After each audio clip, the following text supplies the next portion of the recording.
An injury to one is an injury to all, unless you're a non-union worker, in which case that injury was your fault, and by the way, you owe your boss a new forklift. The United States has an incredible history of organized labor, and yet this year the Supreme Court might hammer one of the last nails into the coffin of American unions, which have been losing power for decades. So, who's killing off unions so successfully? And on a related note, how do you sew Nikes?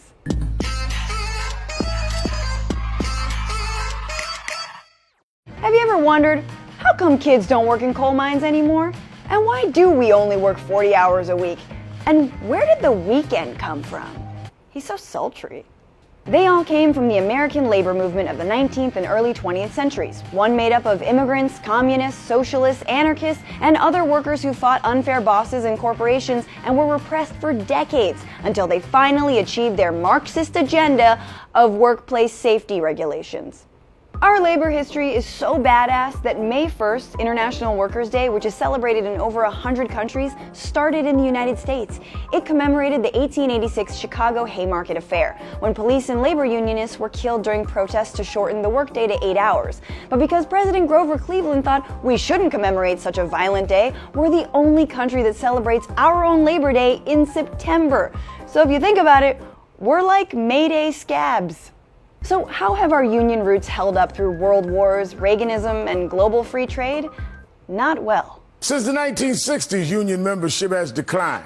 And along with it, the middle-class family income has plummeted. And overall membership is now at a 97-year low. Just 11.1% of wage and salary workers belonged to a union last year. That's almost half the union membership rate in the 1980s. Damn, unions are half of what they were in the 80s? The only other thing that was half of what it was in the 80s is the purity of cocaine. I can't feel my face when I'm with you. I'm just kidding, I do not do cocaine, because it's like the least woke drug, even though it makes you very woke. And you'd think that since we're told by this president and other Republicans how much their party cares about working people, we might hear more from them about supporting labor unions. Instead, you hear them professing to support workers with something that sounds similar. I support right to work. Well, I think right to work is a good thing. We signed right to work because it's very clear that it leads to more jobs. Creating jobs, growing the economy, and keeping pace with the modern world. That's what right to work is all about. I support right to work. I actually, as president, will sign and advocate for a right to work bill. Ooh, spoiler alert, Rick, you never make it to the White House. You become a Republican pull string doll on CNN. Sometimes you don't even show up, they just replace you with a wax sculpture, and swear to God, no one can tell the difference. So what do they mean when they say right to work? Well, just like any Republican talking point, it's pretty much the opposite of what it says. Right to work is legislation that has been enacted in 28 states, and what it does is prevent unions from charging compulsory fees, even though all workers, whether they pay dues or not, benefit from union activity. That includes things like collective bargaining for increased wages and employer-provided health care. Right to work laws, however, encourage workers to not pay at all because without paying unions, they'll still get union representation.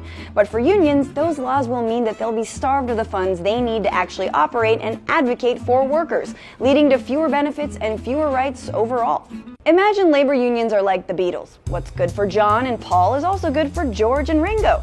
George may have written Here Comes the Sun, but all four Beatles got the #1 hit record. But then right-to-work legislation is passed, and all of a sudden a bunch of no-talent hippie hangers-on show up with guitars thinking they could be in the Beatles without paying their dues, leeching off the Beatles' success. One thing leads to another, and George stops sharing his songs with the band, and Paul is like, I want the right to work on my own album. And John's like, then I'll go solo as well. And Ringo is like, whatever happened to a little love for me friends? And boom, the Beatles are busted. Anyway, how have workers felt about these right-to-work laws? We have the rights to have a good wage, and that we have a right to say what happens in our life, and they're trying to take it away from us. Don't forget all these benefits people have that aren't in a union. The unions brought those benefits to everybody, right, and they should be thankful for that. You want to take away my union brotherhood? You! Wow. That's the first angry white guy protesting in a helmet and screaming about brotherhood that I actually agree with. Union workers resent right-to-work laws because despite what human skid mark on a quilt Mitch McConnell says, right-to-work has ended up weakening unions' power and hurting workers.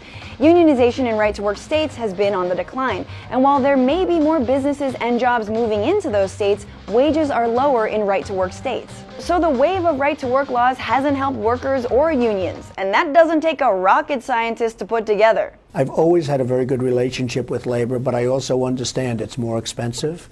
It costs a lot of money, and there is a downside. And it's very interesting because I never thought I'd see it. I've never thought I'd see what's going on in Wisconsin and so many other states right now. It's a tough time for unions. Wow. You know, finding a semi-cogent truth from Donald Trump is like finding a four-leaf clover growing in your bathtub. Sure, it's rare, but it's definitely not good luck.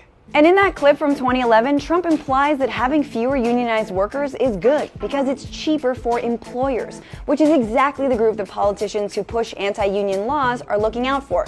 It's not about a worker's right to choose to unionize, it's about making it easier for employers to hire a workforce that's more desperate and has fewer demands. Listen closely to how they frame it. If we don't pass right to work, we will lose out on the Volvos who just passed us by and went to South Carolina. Making America more competitive in the 21st century. We've watched closely what's going on in Indiana.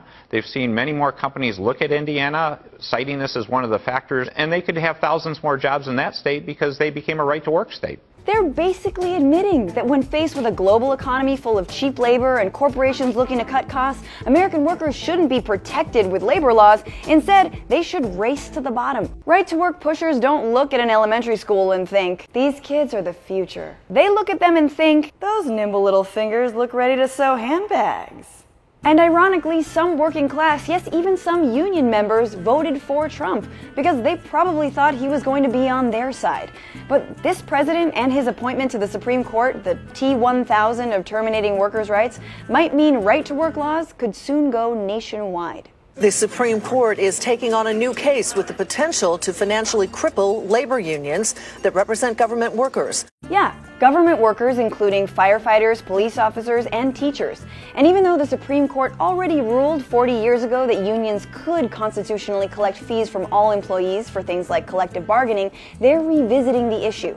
And if Gorsuch votes the way he probably will, it will totally cripple the power of public sector unions and workers in the remaining 22 states that don't have right-to-work laws. And that would be a huge win for not just people who don't believe in unions, but for the billionaire interests that are behind both right-to-work laws and these kinds of court cases. And those do seem like they take a rocket scientist to figure out because there are a ton of corporations, right-wing think tanks, and foundations who are pouring millions into the effort to kill unions. And since there's been a bit of a work speed up here at Newsbroke, my boss says I have to get more information into less time, so brace yourselves because we're going to go through a lot. Right-to-work laws have been pushed by ALEC, the American Legislative Exchange Council, which you can think of like a group bathhouse where lawmakers are floated legislation written by corporate lobbyists from places like ExxonMobil, Pfizer, State Farm, and yes, even the Cracker Barrel, because you don't want to know about the apple butter lobby. ALEC also receives money from the Koch brothers, the most heartless white male brothers since the albino twins from the Matrix sequels, whose other foundation, Americans for Prosperity, has supported anti-union efforts around the country. There's also the $800 million Bradley Foundation, whose CEO became Scott Walker's campaign manager in Wisconsin, and who Paul Ryan once called his political godfather. The foundation has given $133 million to the State Policy Network, or the SPN, which is an umbrella group of 66 think tanks and 87 other groups that has an annual budget of $80 million, and whose sole focus is to undermine unions. Included in the SPN are the Illinois Policy Institute and the National Right-to-Work Legal Defense Foundation, which have helped challenge union dues in courts by getting right-wing attorneys to find public workers to file suits like the one the Supreme Court will soon decide on. The National Right-to-Work Legal Defense Foundation is funded by Donors Trust and Donors Capital, which are, again, Koch brothers affiliated slush funds that are often referred to as dark money ATMs of the right. The foundation is also funded by the Walton family of Walmart, a company that requires its employees to watch anti-union training videos like this one. But the reality is, you're not the only one looking to get your foot in the door at Walmart. Now, you might have heard stories on the news, read about it in the paper, or seen it on the internet, but labor unions are really interested in Walmart and have spent millions of dollars specifically focused on us. We don't think that a labor union is necessary here. We usually don't spend a lot of time talking about them. I mean, we don't talk about much of anything other than these everyday low prices. Oh, guess I missed my lunch break. That's okay, I'll eat next week. If these aforementioned think tanks and foundations can successfully destroy public sector unions, they can do two other things. Undermine public education, which they've been trying to privatize for years, and getting rid of teachers' unions is key in that. And two, cut off funding for Democratic candidates, because billionaires want to be the only ones to tip the scales in Washington. And if all that weren't bad enough, Neil Gorsuch gave a speech last September to the Fund for American Studies, a member group of, yep, the Anti-Union State Policy Network. So he will probably be that tie-breaking vote needed to kill public sector unions. Or he might have a freak accident involving a yacht and a whale and a bolt of lightning, causing him to suddenly switch souls with a giant mammal and enabling him to finally feel empathy for the first time and cast his vote in support of unions. You know, like Freaky Friday, but more like 40-hour work weeky Friday.